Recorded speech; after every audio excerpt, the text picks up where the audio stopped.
Good afternoon student, class 10th। मैं आज आप लोगों के लिए सामाजिक विज्ञान अर्थशास्त्र चैप्टर विकास की वीडियो लेकर आई हूँ।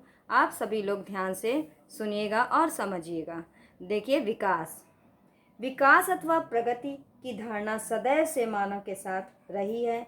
हम आज जो जीवन जी रहे हैं वो अतीत से प्रभावित है। हम इसे समझे बिना परिवर्तन की इच्छा नहीं रख सकते। इसी तरह हम मात्र एक लोकतांत्रिक राजनीतिक प्रक्रिया के द्वारा ही इन आशाओं और संभावनाओं को वास्तविक जीवन में प्राप्त कर सकते हैं। देखिए, विकास का अर्थ।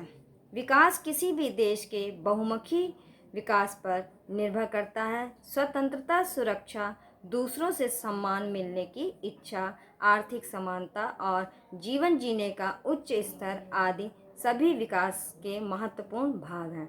विकास का विस्तारित और व्यापक क्षेत्र निम्नलिखित दो पक्षों को स्पष्ट करता है। देखिए, लोगों के विकास के लक्ष्य अलग अलग हो सकते हैं। सेकंड पॉइंट, एक व्यक्ति के लिए जो विकास है ये आवश्यक नहीं किसी और के लिए भी हो। वह दूसरे व्यक्ति के लिए विकास ना होकर विनाशकारी भी हो सकता है। आय तथा अन्य लक्ष्य। आय विकास का महत्वपूर्ण घटक है जिससे भौतिक वस्तुओं और सेवाओं को खरीदा जा सकता है। लोग बराबरी का व्यवहार, स्वतंत्रता, सुरक्षा, शिक्षा, दूसरों का सम्मान, रोजगार, शांति, प्रदूषण रहित पर्यावरण और दूसरों से आदर मिलने की इच्छा भी रखते हैं। जीवन की बेहतर गुणवत्ता के लिए आर्थिक विकास और विकास के लक्ष्य दोनों सम्मिलित हैं।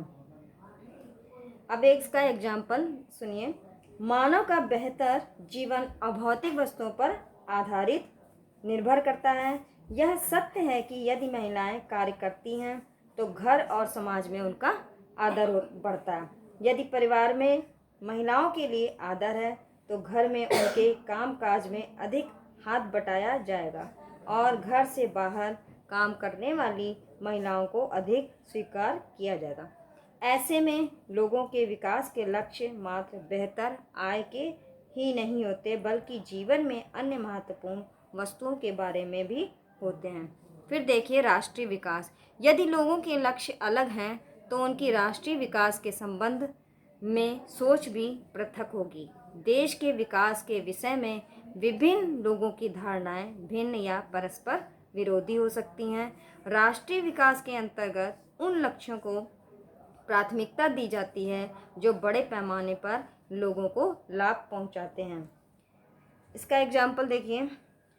इसी प्रकार देश का विकास एक किसान अपने अलग अलग माध्यम से, व्यापारी अपने अलग माध्यम से तथा एक शिक्षक अपने अलग माध्यम से करना चाहेगा। फिर देखिए, विशेषताएं। राष्ट्रीय विकास के अंतर्गत उन कार्यक्रमों एवं नीतियों के अंतर्गत कार्यान्वित किया जाता है जो लोगों की अधिक संख्या के लिए उत्तरदायी होंगे। ये विवादों और उनके समाधान के संबंध में चिंतन करने के लिए महत्वपूर्ण है। सरकार सभी के लिए न्यायपूर्ण और सही विकास का मार्ग प्रस्तुत करने में सहयोग करती है। Thanks for watching.